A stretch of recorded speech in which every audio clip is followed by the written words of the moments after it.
Saludos, amados. Este es su programa Caminos Inescrutables. En el día de hoy les bendecimos en el nombre maravilloso del Señor Jesucristo, nuestro Señor y bendita esperanza. En este programa estamos trabajando con el tema, o sea, con la serie de qué se trata Jesús y para qué vino, bajo el tema en el día de hoy, el reino de Dios. El reino de Dios es, para poder explicarlo, tenemos que recorrer mucho del Antiguo Testamento y del Nuevo Testamento. Tenemos que ir back and forth, o sea, para adelante y para atrás, hacia atrás, y volver hacia adelante para explicar muchos términos que ya comenzamos a explicar. Por ejemplo, los términos del día del Señor, el término la era presente y la era venidera. En el griego se le llama el nuevo eón, y también el reino de Dios, que todos nacen allí dentro de especialmente el término sobre el día del Señor van a ser ya después de la decadencia de Salomón, cuando comenzaron el problema de la guerra entre los reyes propios de Israel y los reyes de Judá, y más tarde van a ser dentro de la apocalíptica el nuevo eón o la nueva era o la era presente dominada por, como ya hemos explicado, por los demonios, por Satanás y también por enfermedades y la muerte. Así que de ahí se le va a dar en la apocalíptica ese nuevo concepto, la era presente dominada por Satanás, o lo que se llama el reino de Satanás, y que la era por venir se iba a identificar con el gobierno de Dios, es decir, con el reino de Dios. De ahí es que nace este término, el reino de Dios. Bien, y estamos tratando de poder explicar cómo viene Juan el Bautista, cuáles son los aspectos culturales, sociopolíticos, religiosos en los cuales aparece esta figura rústica con unas vestimentas rústicas y también con una dieta también bastante extraña.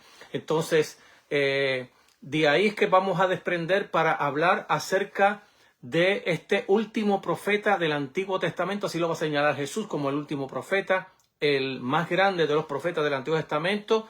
Pero Jesús va también de una vez que habla de la grandeza de Juan, va a decir que los que entran en el reino son más grandes que él.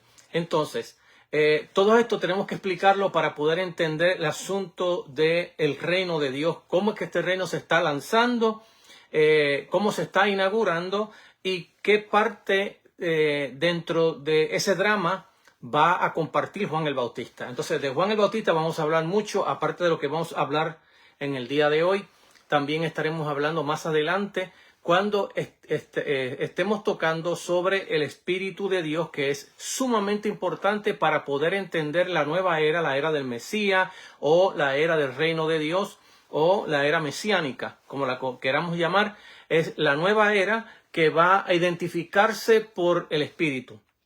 Entonces, cómo el Espíritu fue extinguido y cómo este Espíritu vuelve a aparecer ahora en la figura de estos dos profetas de Dios que tienen unas similitudes, pero a la misma vez tienen unas grandes diferencias entre el uno y el otro, es decir, sobre lo que es Juan el Bautista y la figura de Jesús de Nazaret.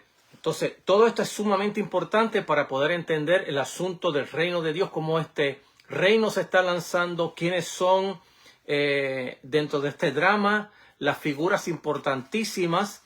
Entonces también estaremos hablando de cómo cuando Juan fue encarcelado. Recuérdese que Jesús no empieza su ministerio hasta que Juan fue encarcelado. Es decir, una vez que Juan está en la cárcel, ya no tiene ninguna esperanza de salir de ella. Jesús lo sabe. Así que como ya no pueden haber dos voces predicando dos cosas distintas. Eso es interesante conocerlo porque la palabra profética de Juan era totalmente distinta a la palabra escatológica de nuestro Señor y Salvador Jesucristo. Ambos estaban en los límites, uno estaba en los límites, por así decirlo, de la era escatológica, señalándola, y el otro ya estaba siendo el portador, el pregonador de esa nueva era. Entonces es importante poder marcar, poder entender la diferencia que hay entre el mensaje profético y escatológico de Juan el Bautista y el mensaje escatológico del reino de Jesús de Nazaret.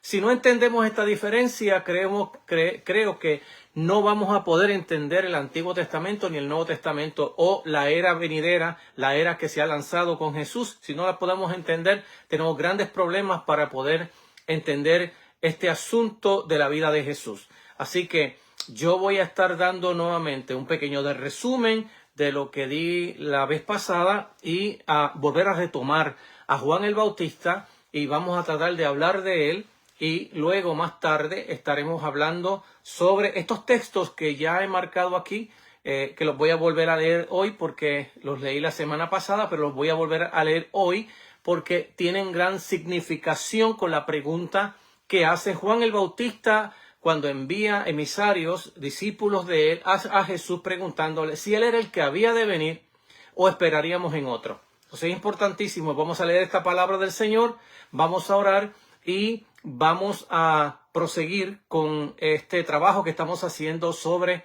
el reino de Dios. Largo camino nos resta, hay mucho que trabajar sobre ello, hay muchísimas parábolas que vamos a estar tocando para que ellas nos vayan aclarando el camino por el cual estamos cortando la maleza. Así que acompáñenme en la oración, pídale al Espíritu Santo que nos acompañe, que nos ayude, que nos capacite y que abra nuestro entendimiento para poder entender la palabra del Señor. La revelación de la palabra de Dios ya está allí. Lo que necesitamos es iluminación de ella para poder entender qué quiso Jesús decir, qué quiso decir el Bautista y qué fue lo que vino cuando fue lanzado el reino de Dios. Padre, gracias te damos por tu amor, bondad y misericordia y por darnos este gran privilegio de trabajar con el texto sagrado, con reverencia, pero con mucha responsabilidad.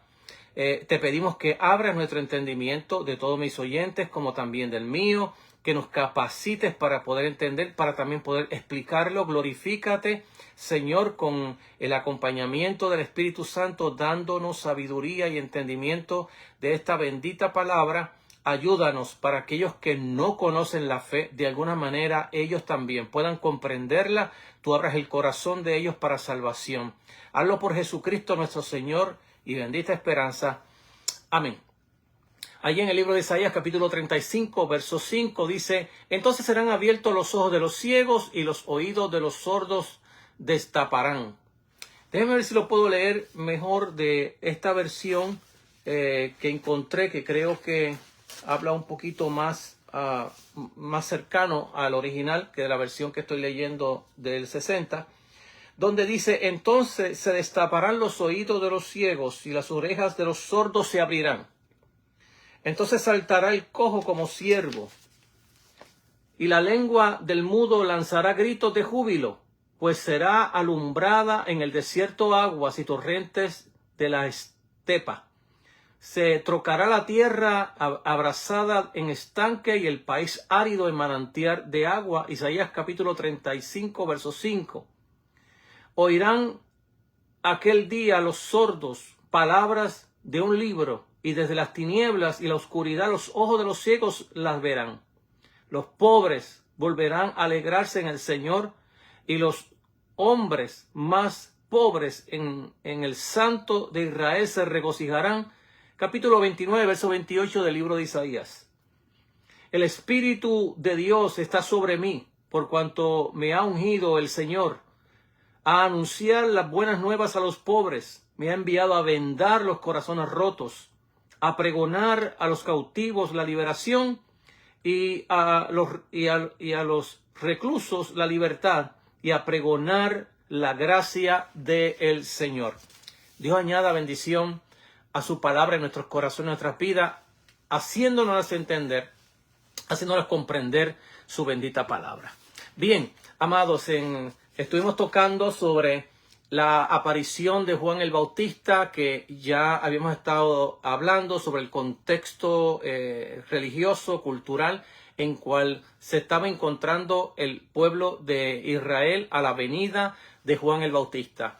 Estamos hablando cómo la apocalíptica judía había afectado poderosamente la expectativa de que Dios vendría desde arriba a terminar con la presente era y comenzar el nuevo eón o la nueva era de Dios, es decir, el gobierno de Dios en el mundo. Entonces, ante esa expectativa sale este hombre desde el desierto predicando la palabra en el Jordán, y el Espíritu de Dios lo había guiado para ello, de tal manera que dice la Biblia que de todas partes de Israel bajaban gente hacia el Jordán para ser bautizados por Juan. No solamente el bautismo de Juan era algo real en la vida del pueblo de Israel en ese momento, pero también luego que Jesús se hubiera bautizado y hubiera llamado a sus discípulos, también Jesús fue a otro lugar, en otro arroyo, en otro río, y estuvo también bautizando. Eso no lo recoge, por ejemplo, en el libro de Juan, donde Juan dice que también Jesús bautizaba, aunque entre paréntesis nos dice que no era él, sino sus discípulos. Acuérdese que era el ministerio del río, por así decirlo, el ministerio de bautismo del río, tanto por Juan el Bautista como también por Jesús de Nazaret. No es hasta que es encarcelado Juan el Bautista que Jesús sale predicando como el pregonero de Dios, el reino de Dios, la buena noticia de Dios, que el reino había sido lanzado, que había que arrepentirse y creer en el evangelio, es decir, creer en la buena noticia. ¿Cuál era la buena noticia? Que el tiempo se había cumplido y que el reino de Dios ya había sido lanzado por Dios. Esa era la buena noticia, que lamentablemente, como he dicho en otras ocasiones, la gente cuando se le pregunta qué es el evangelio, pues tratan de decir que el evangelio es buena noticia. Cuando uno le pregunta, ¿y buena noticia de qué?, no le saben contestar. El propio texto contesta la pregunta. La buena noticia es que el tiempo se ha cumplido, que el reino de Dios está cerca, y porque el reino de Dios está cerca y todo se ha cumplido, entonces hay que creer y hay que arrepentirse. De hecho, ese es el bosquejo que da el escritor Marcos acerca del resumen de todo lo que hizo Jesús en su corta carrera hasta la crucifixión, muerte y resurrección. Es decir, que en esa cápsula de resumen, cada uno de los evangelistas sinópticos va a dar un resumen que esto fue lo que hizo Jesús en esa corta carrera hasta que fue a la cruz, muerte y su resurrección y ascensión al cielo de Dios. Así que es importantísimo mirar en el contexto, en esta expectativa, en este fervor que tenía el pueblo de Israel de que apareciera Dios. También les señalé en vez pasada que en el libro de Daniel capítulo 9 del 24 en adelante hasta el verso 27 nos habla acerca de cuándo era que iba a venir señalado por Dios. De hecho, el texto es tan claro que dice que en el capítulo 9, verso 24 en adelante, ya por ahí, llegando al verso 27, él comienza a decir que también se le quitará la vida al Mesías y luego que vendrá un príncipe a destruir la ciudad, hablando de 70 años después de la muerte de Jesús, Tito y Vespasiano, que destruyeron la ciudad de Jerusalén y donde Israel pierde nuevamente su patria. Entonces, todas estas enseñanzas que vemos en las Sagradas Escrituras las tenemos que poner en contexto de la venida del Señor, de rechazo de esa venida. Se recuerda que ya para el capítulo 23, 24 del libro de San Mateo, Jesús se lamenta de haber hecho tantas señales, tantos prodigios, darle al pueblo de Israel tanta evidencia y que ellos no aceptaran su venida, no aceptaran el nuevo eón de Dios, el gobierno de Dios en la persona de Jesús de Nazaret, que eso es parte de la parábola del misterio del reino, que lo estaré enseñando mucho más tarde, para poder explicarles a ustedes cómo es que se entiende el misterio del reino. Pero en esas palabras Jesús se apena por Israel y les dice: Jerusalén, Jerusalén, cuántas veces quise juntarte como la gallina junta sus polluelos debajo de sus alas y no quisiste. Y en todas estas profecías bíblicas se da entonces la sentencia del juicio que se le va a cumplir para allá, para el año 70 después de Cristo. Entonces es interesante mirar todo esto como se está dando dentro de la venida del Bautista y también la aparición de nuestro Señor Jesucristo. Y esto es sumamente importante para poder entender el contexto en el cual estamos tocando esta palabra del Señor. Bien, y entonces también estuve hablándole sobre el asunto de la voz profética, que ya habían pasado unos 400 años de lo que se llama silencio profético, donde el Espíritu de Dios se había extinguido. Y el extinguirse el Espíritu era señal del juicio de Dios sobre el pueblo de Israel. Y que lo que quedaba era exactamente como un ruido o un murmullo de su voz. En el Antiguo Testamento la palabra hebrea que se usa para espíritu o para viento es ruach. Entonces los judíos pensaban que cuando el viento soplaba y entraba por el templo y salía y se oía ese templo, que el ruach de Dios estaba pasando por medio del templo y por el medio del pueblo de Israel, pero era esa pobre experiencia que le había quedado al pueblo de Israel. Ante esa extinción del espíritu por tanto tiempo, de momento sale un profeta con vestimentas de profeta. Hay que señalar que cuando estamos hablando del espíritu extinguido, habían señalamientos en los macabeos, en los libros de la apocalíptica judía, también como en el libro de Zacarías, donde cada uno de ellos estaba hablando que nadie debía tomar el derecho de decir, así ha dicho el Señor.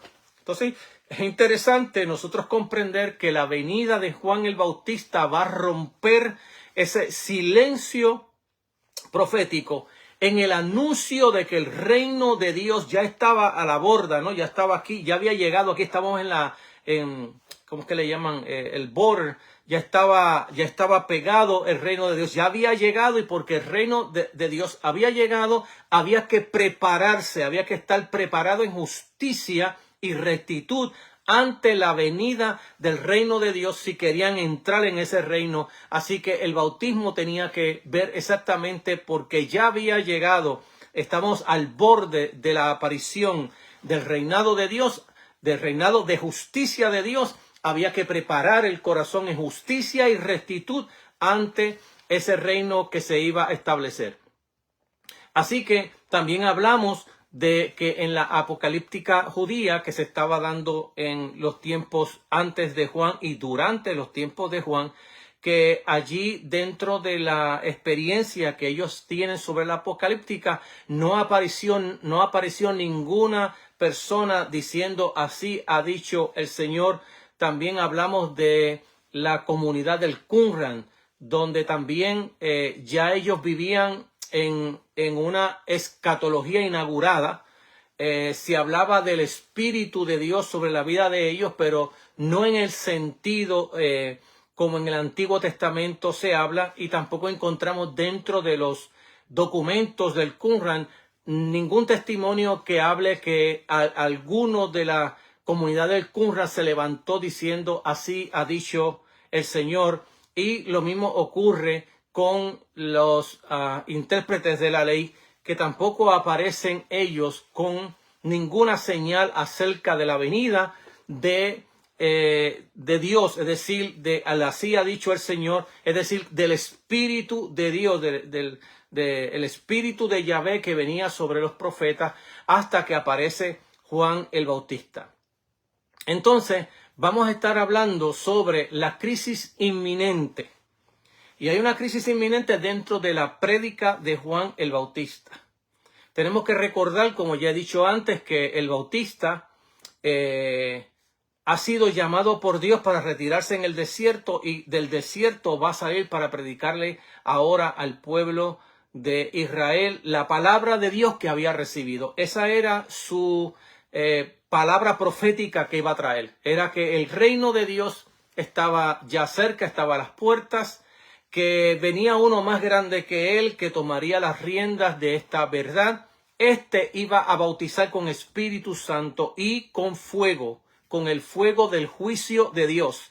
Y que ante la venida de Dios había que hacer frutos dignos de arrepentimiento, había que cambiar, había que hacer un cambio radical en la vida de uno, de ahí la palabra arrepentimiento, es una vuelta hacia atrás, hacia Dios nuevamente, y que él estaba pidiéndole al pueblo que hicieran esa vuelta hacia atrás y que dieran ante la verdad que estaba predicando, que fuesen a las aguas. Parte de el bautismo que se hacía, no solamente, que ya hablamos también la semana pasada, sobre los bautismos que se hacían para los prosélitos, los bautismos que se hacían dentro de la comunidad del Qumran y los bautismos que se hacían tanto en el Antiguo Testamento.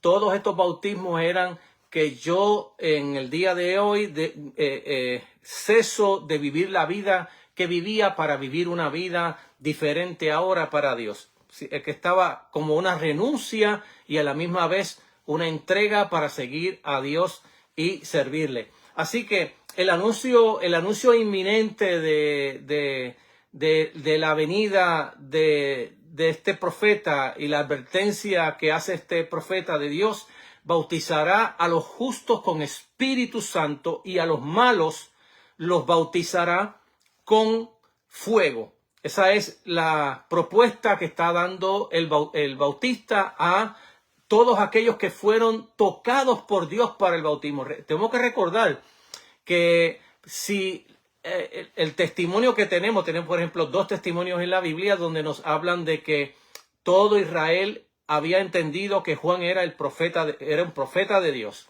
Así también lo había entendido el Herodes cuando quiso matar anteriormente a Juan, y dice la Escritura que tenía miedo matarlo porque todo el pueblo entendía que Juan el Bautista era profeta de Dios. Eso es interesante conocerlo porque son 2 registros internos de las fuentes internas que tenemos de las Escrituras que nos hablan de que en Israel el populacho, el pueblo, tenía a Juan el Bautista como profeta de Dios. Pero no solamente Juan el Bautista y Herodes lo creía de esa manera, sino que el propio Jesús así lo señaló como que era el profeta. Y cuando habla bien claro de él, dice, este es aquel del cual habló el profeta Isaías, el que iba a ir delante de mí.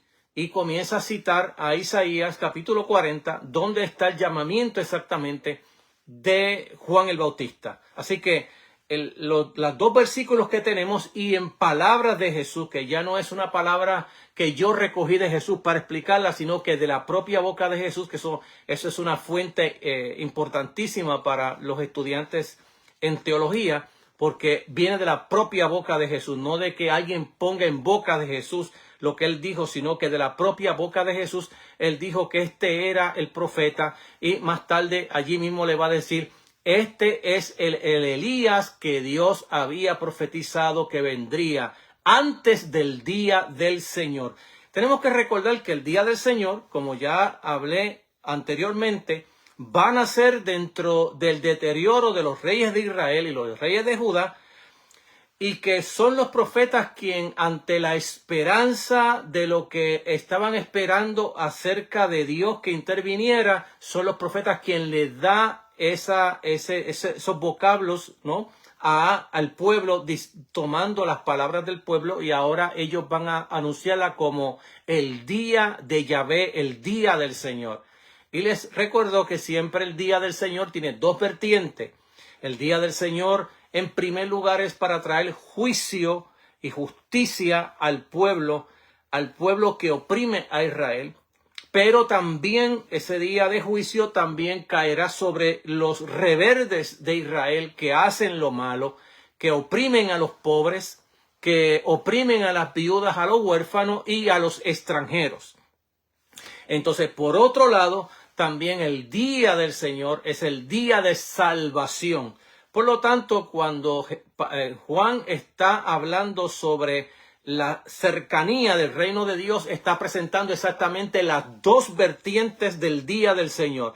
El día del Señor que viene, que tiene ya la hacha puesta a la raíz de todo árbol, y todo árbol que no da buen fruto será cortado y echado al fuego. Esa es la palabra profética de juicio sobre el pueblo de Israel. Y por otro lado tenemos entonces la de salvación.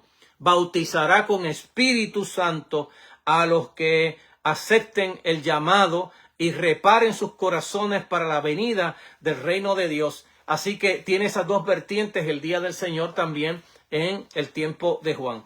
Entonces, Juan está abriendo las puertas hacia la aurora de la salvación que Dios había prometido. Es interesante que cuando nosotros leemos las profecías en el Antiguo Testamento, estas profecías son vislumbres proféticos del fin de los tiempos. Y es algo que yo he tratado de que mis oyentes y los pastores y las personas comprendan que cuando nosotros estamos hablando del fin de los tiempos, ya estamos hablando en los tiempos exactamente de Jesús de Nazaret. Si uno lee la Biblia, si uno la lee, es decir, si tú lees la Biblia en lo que le llamamos nosotros en el sentido común, y lees la Escritura, te das cuenta que Jesús se está presentando como en el fin de los tiempos. Que los profetas del Antiguo Testamento que están profetizando el fin de los tiempos están presentando el momento escatológico donde ya no habrá más sufrimiento, donde ya no habrá más dolor, donde habrá cielo nuevo y tierra nueva. Esa es la profecía de los profetas del Antiguo Testamento que están hablando del tiempo de salvación. Es interesante que ahora, ante la venida del Bautista y luego la venida de Jesús de Nazaret, esas cosas que estaban predicando los profetas que iban a ocurrir en el último tiempo, en el escatón, ya están ocurriendo en el tiempo de Jesús de Nazaret. No sé si me está pudiendo entender lo que les quiero decir. Aquellas promesas eran para el último día. Para el último día. Bueno, lo que no sabíamos nosotros, no tampoco los fariseos ni nadie, era que el último día del Señor que se presenta en la Biblia, de hecho, en los tiempos de Jesús, como también se va a presentar en los tiempos de los apóstoles. Claro que el dispensacionalismo pone los últimos días en los últimos días de cada persona que en su vida lo dice y después se muere. Y el que viene detrás de él dice estos son los últimos días, y el que viene detrás de que se murió también dice los últimos días. Y por ahí hemos seguido con el asunto del dispensacionalismo, ponerle último día a los días míos en el cual yo estoy esperando la venida del Señor. Pero cuando leemos la Biblia, los últimos días son los días exactamente del Mesías, comienzan los últimos días. Con la venida del Mesías comienza los últimos días. Y comienza el nuevo eón, la nueva era de Dios, la era del gobierno de Dios, va a comenzar con Jesús de Nazaret y se va a extender hasta que Él venga desde los cielos y establezca el reino que ya había comenzado en su primera venida. Entonces, esa es la escatología bíblica. Ya estamos en los últimos días. Cuando Juan el Bautista está anunciando la escatología apocalíptica de que en los últimos días terminaría el viejo eón, la vieja era, y que comenzaría la nueva era con la venida del Mesías. El Mesías, como dije en la primera enseñanza que di, fue creo que en el segundo video, donde hablé cuando la escritura, Jesús comienza a salir, que ya sabe que Juan el Bautista está encarcelado y comienza a predicar la palabra. Él comienza a decir que el tiempo se había cumplido.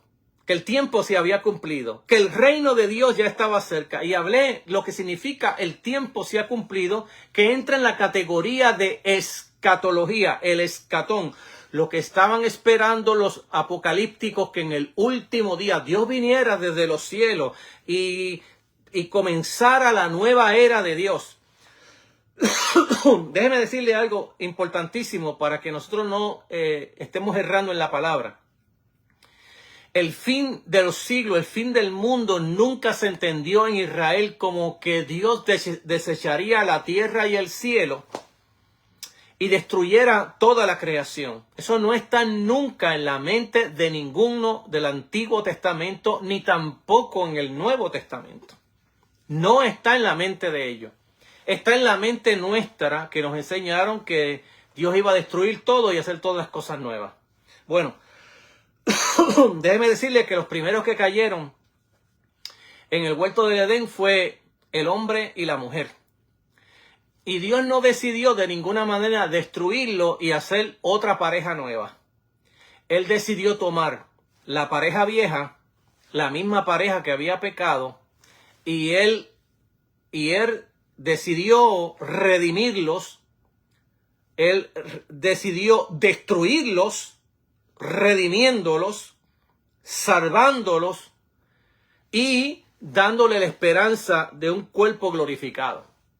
Y cuando digo de destruirlo, es destruir el poder del pecado que hay en nosotros. Eso es la intención de Dios. Por eso que usted verá, por ejemplo, en el Sermón de la Montaña, que no es otra cosa que el Sermón del Reino, que nos está diciendo a nosotros, mira que si tu ojo te es ocasión de caer, arráncalo de ti, ¿verdad? Eso es lo que la Escritura dice, ¿no? La Escritura lo que está diciendo es que Dios va a hacer algo en nosotros de tal manera que ya no tengamos que estar sacrificando más, ¿no? Por ejemplo, cuando Saúl es amonestado fuertemente por el profeta Samuel, le dice, se complace Dios en los holocaustos y en las grosuras, más que en la obediencia. El obedecer es mejor que los sacrificios. ¿Por qué? Porque si obedecemos, no hay que matar ningún animal. El animal que matamos nos sirve a nosotros como una intervención de Dios, que alguien inocente muere por nosotros, como un persuasivo y a la misma vez como un disuasivo para que no sigamos pecando más. Entonces, lo que quiere Dios en el nuevo eón, en la nueva era, es destruir el poder del pecado que hay en nosotros para que no sigamos pecando más. Eso no significa que no pecaremos, pero lo que significa es que no tengamos la costumbre de seguir pecando.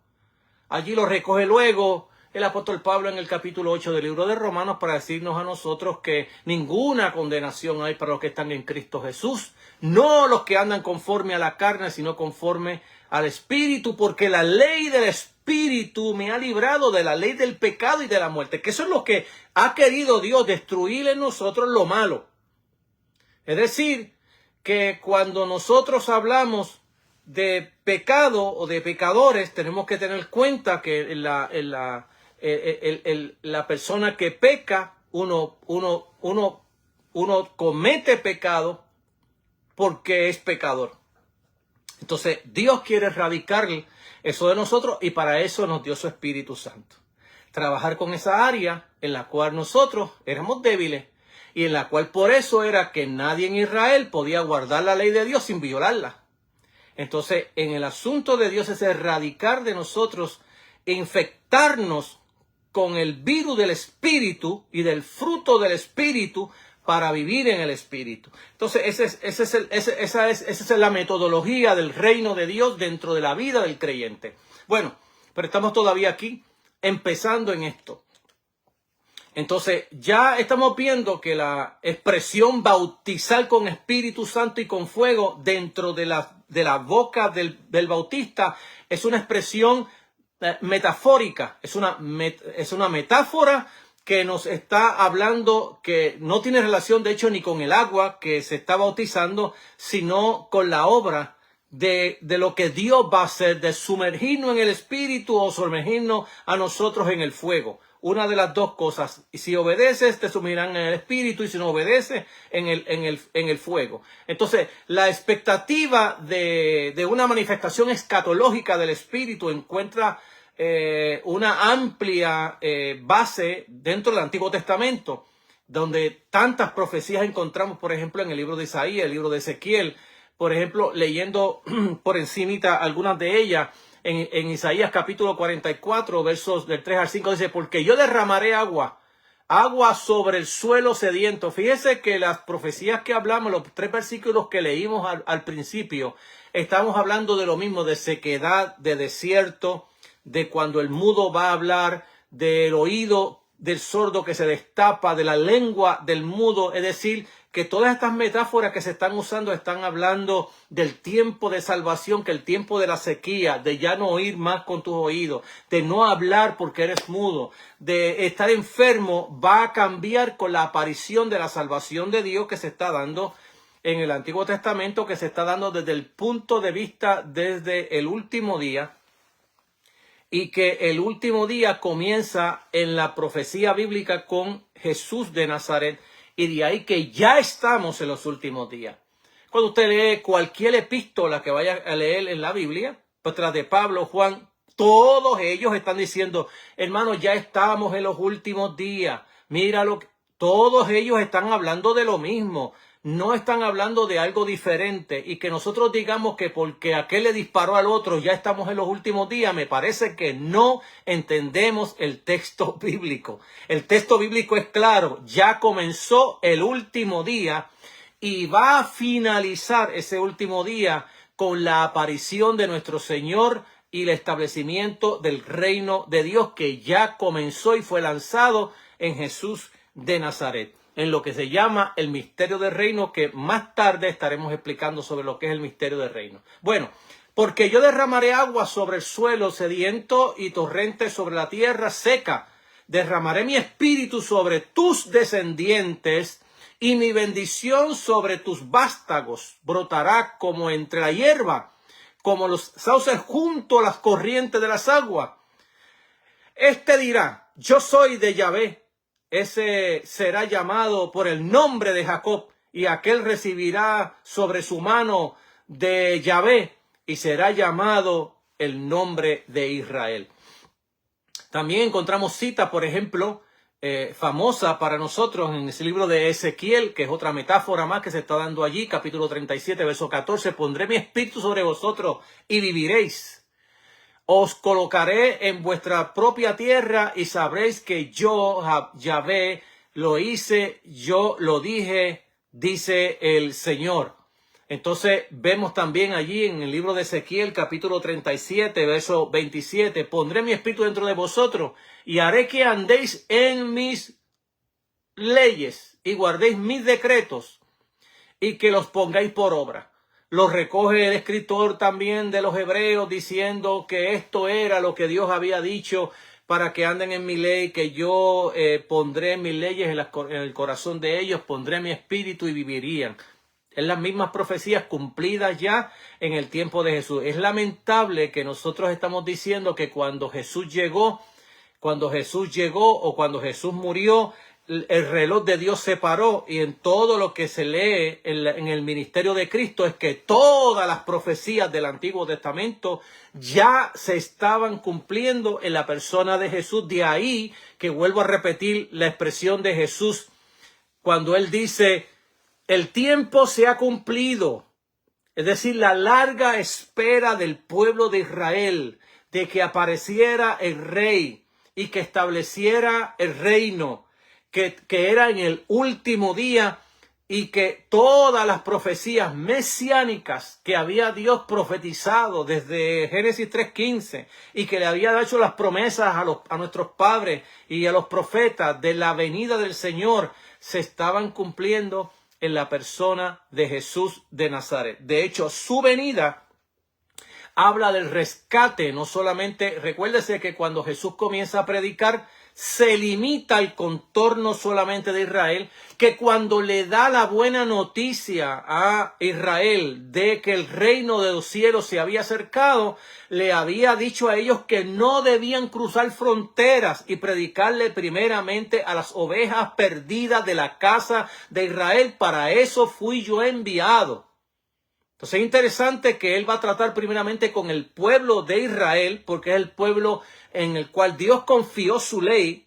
Su esperanza y sus promesas estaban sobre únicamente ese pueblo, pero que las profecías que ya se estaban dando desde el Antiguo Testamento hasta a final del Antiguo Testamento era que también los gentiles habían también que recibir la noticia de que el tiempo se había cumplido, de que ya había un Señor que estaba a cargo de todas las cosas, que era tiempo de salvación también para ellos, porque siempre el propósito de Dios fue salvar a Israel para que por medio de Israel Dios no destruyera a los gentiles, sino que salvase a los gentiles por medio de Israel. Y ese era, de hecho, el plan y propósito que Dios tenía desde el Antiguo Testamento con el pueblo de Israel. No era que odiara a los gentiles y los quisiera destruir, sino que les llevara la palabra de vida, de salvación a los gentiles, para que por medio de Israel como instrumento los gentiles se salvasen. Bueno, entonces Jesús va a tener varios asuntos que tratar exactamente con gentiles dentro de su propia venida. Uno de ellos la sabemos de la mujer sirofenicia, cuando le pide al Señor que intervenga y Jesús le dice, no es bueno dar el pan de los hijos a los perrillos. Entonces ella dice, sí Señor, pero aún los perrillos comen de las migajas que caen de la casa del Señor. Y el Señor no tuvo otra cosa que hacer más que alabar a la mujer y darle lo que ella estaba pidiendo, decirle, nunca había escuchado una palabra de fe tan grande como entre los gentiles. Y de ahí comienza Jesús a decir que el reino de Dios será quitado del pueblo de Dios y será dado a otro pueblo que dé fruto. De ahí es que viene la expresión cuando los gentiles comienzan a sacarle el tema de los privilegios del reino a Israel, porque Israel no está aceptando la palabra de Jesús. Bien, entonces, ahí encontramos también otra expresión sobre lo mismo en el libro de Joel. Capítulo 2, verso 28 al 32. Sucederá después de esto que derramaré mi espíritu sobre todo mortal. Y vuestros hijos, vuestras hijas profetizarán, vuestros ancianos tendrán sueños y vuestros jóvenes tendrán visiones. En aquellos días, dice el Señor, derramaré de mi espíritu sobre mis siervos y sobre mis siervas, es decir, las esclavas y los esclavos. Realicé prodigios en el cielo y en la tierra, sangre, fuego y columna de humo. El sol se convertirá en tiniebla, la luna en sangre, antes que venga el día de Yahvé grande y terrible. Sucederá que cualquiera que invoque el nombre del Señor será salvo, porque en el monte de Sión y en Jerusalén estarán los libertados, como ha dicho el Señor, y entre los sobrevivientes estarán aquellos que Jehová ha llamado. Todos estos versículos que encontramos y otros más, de hecho, que vemos en el Antiguo Testamento, están hablando del tiempo de salvación, el tiempo en que el Espíritu extinguido volverá al pueblo de Israel y que Dios visitará con Espíritu Santo al pueblo de Dios, dándole su Espíritu y con fuego a aquellos que no quieren conocer la verdad de Dios. Entonces, Juan promete que esta promesa está a punto de cumplirse, no por el medio mismo de él, sino por uno que viene tras mí, el cual yo no soy capaz de desatar ni la sandalia del pie de él. Él bautizará con el Espíritu Santo, el gran derramamiento del Espíritu mesiánico en el escatón. Por eso es que cuando se derrama el Espíritu Santo en el día de Pentecostés, Pedro va a usar exactamente este mismo texto que yo leí para decir, esto se ha cumplido entre nosotros en el día de hoy. No es que estamos borrachos, esto fue lo que profetizó el profeta Joel, que en los últimos días, ¿cuál día? Los últimos ya comenzaron con Jesús y han comenzado con el derramamiento del Espíritu Santo y todavía seguimos viviendo en los últimos días. No porque aquella guerra se desató, estamos en los últimos días, es que con la venida de Jesús ya comenzó los últimos días. También Juan anuncia un bautismo de fuego. Por el contexto resulta claro que ello se refiere de hecho al juicio. El significado doble del bautismo del Espíritu y fuego se describe más en detalle con la metáfora que limpiará la era. El trigo lo colocará en graneros, mientras que la paja la consumirá en fuego inextinguible. Mateo capítulo 3, verso 12. Lucas capítulo 3, verso 17. La descripción del fuego como inextinguible apunta hacia el juicio escatológico porque sobrepasa los límites del medio ordinario de destruir la paja. Isaías capítulo 1, verso 31, capítulo 66, verso 24 y Jeremías capítulo 7, verso 20. Todo esto es parte de lo que se llama el juicio escatológico. La venida del reino, la inminente venida divina, es decir, la aparición de Dios. Cuando hablamos de la venida, estamos hablando de la aparición de Dios. Y de eso voy a hablar también porque, por eso que le dije que yo iba a ir para adelante y para atrás, back and forth, porque necesito explicar también la venida de Dios, cómo se esperaba en el Antiguo Testamento, cómo se esperaba en la apocalíptica judía, pero cómo se esperaba ante los escribas y fariseos, ante la comunidad del Qumran. Cada una de ellas estaba esperando la venida del Mesías, de Dios. La estaban esperando desde una forma cataclísmica, poderosa, un acto poderoso de Dios, que todas las naciones del mundo tendrían que saber de ese momento. Y de momento quien aparece allí es el Mesías. Así que es interesante mirar todas estas cosas cuando estamos hablando sobre el reino de Dios, porque es importante cómo se estaba esperando. ¿Cuáles eran las motivaciones que llevaban a cada comunidad a esperar esa intervención desde arriba? Les recordé que cuando los apocalípticos comienzan a hablar nuevamente, que se aviva nuevamente la idea de la esperanza de Israel, de que Dios traerá a otro David y ese reinará sobre el pueblo de Israel y lo hará con justicia y rectitud, pues entonces ante esa venida ellos abandonan esa esperanza histórica para entrar dentro de una esperanza cataclísmica desde el cielo. Entonces eso es lo que se estaba esperando. Y si usted mira cada una de las escuelas escatológicas que tenemos nosotros en el día de hoy, muchos de las mismas maneras están esperando exactamente una venida de la misma manera cataclísmica. Las mismas ideas de las escuelas que nos han llevado a dejar el texto bíblico y a tomar los argumentos de las escuelas y hemos dejado el texto bíblico hacia el lado. Bueno, la venida del reino, la inminencia de la venida del Señor afectará a toda la humanidad. Habrá una distinción, algunos lo apartará al granero divino, serán bautizados con Espíritu Santo. Otros serán destruidos en el juicio, en el bautismo del fuego. Esta expectativa, como ya hemos dicho, de la expresión de el día del Señor. Esta expectativa de un juicio venidero se enfatiza más con la advertencia que hace el profeta Juan. ¿Quién os enseñó a huir de la ira venidera? Me encanta otra versión que dice, ¿quién nos enseñó a huir como la serpiente cuando el fuego, en este caso el fuego del juicio, cuando usted enciende un fuego, un matojo, lo que hace la serpiente es rápidamente huir, y de eso es que está hablando el Bautista cuando dice, ¿quién os enseñó a huir de la ira venidera? Ya que están aquí, den frutos dignos de arrepentimiento. Era un mensaje de juicio escatológico en ese momento. El juicio está cerca. Para los árboles estériles serán cortados y echados al fuego.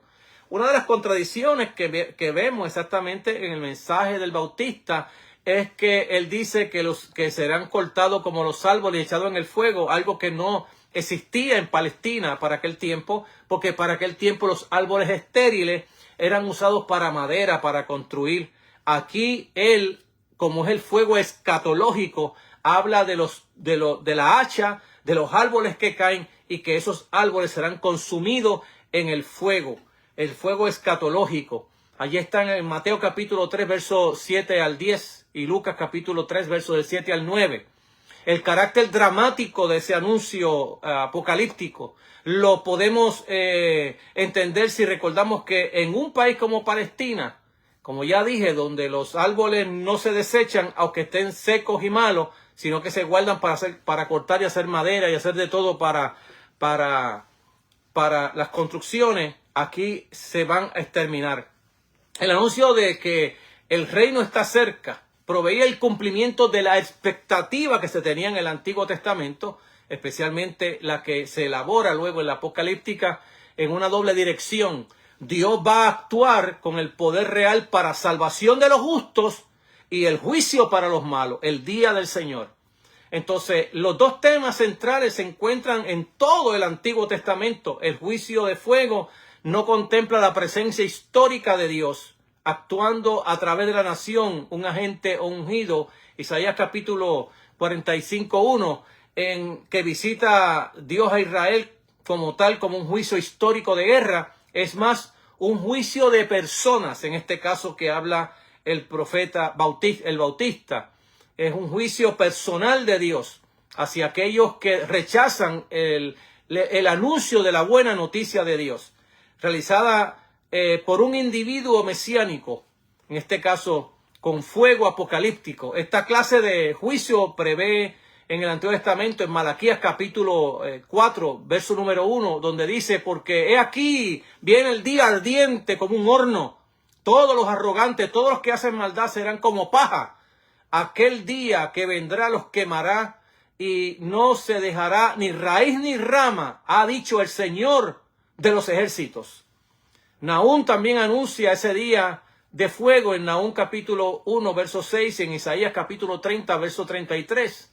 Y la idea se desarrolla extensamente en toda la literatura intertestamentaria, en la literatura pseudoepígrafe apocalíptica. Este juicio profético de Juan parece sugerir un evento que acabaría con el siglo presente, que esa era la expectativa, de hecho, que venía desde la apocalíptica, para comenzar un nuevo siglo, donde no hubiera mal, donde el reino de Dios estuviera establecido, donde Satanás haya sido vencido, la enfermedad y la muerte. Merece notar que en el anuncio de Juan trasciende la expectativa corriente del Antiguo Testamento, ya que el personaje mesiánico que va a ser tanto juez y salvador, en tanto que en el Antiguo Testamento es un rey de la propia casa de David, que no actúa en el establecimiento del reino. Es interesante cómo la expectativa, el anuncio que hace Juan el Bautista trasciende aún la esperanza que se tenía dentro del rey histórico David, que vendría a establecer el reino. Entonces es importantísimo mirar lo que estamos ahora actuando y mirando nosotros. Entonces el bautismo de Juan de arrepentimiento ya lo tocamos nosotros en la semana pasada. También hablamos del origen de ese bautismo y ahora vamos a hablar sobre Jesús y Juan. Y sé que el tiempo no me va a dar, pero ya para mi próxima intervención, que no será la próxima semana porque estaré fuera de los Estados Unidos, pero cuando vuelva a retomarlo, ya esta semana que viene, no, la próxima arriba, vamos a estar tocando sobre esto que nos toca y sobre el espíritu extinguido, porque quiero hablar del espíritu extinguido y su aparición antes de seguir o proseguir, porque es necesario entender lo que Jesús está predicando y lo que Jesús está haciendo. Son dos cosas que van al unísono: la palabra predicada y la actuación de Dios en obras poderosas son los dos actos de Dios dentro de este plan salvífico. ¿Ve? Y dentro de el mensajero que viene. Esto es importantísimo también conocerlo, porque hay una dualidad escatológica entre la palabra que se predica y la actuación de esa palabra en milagros y maravillas. Y eso es lo que Jesús va a hacer, y de ahí nos va a enseñar a nosotros todo esto sobre lo que es la venida de Dios y la intervención de Dios en nuestras vidas. Así que yo prefiero culminar aquí para poder ya en la próxima intervención poder explicar sobre Jesús y Juan.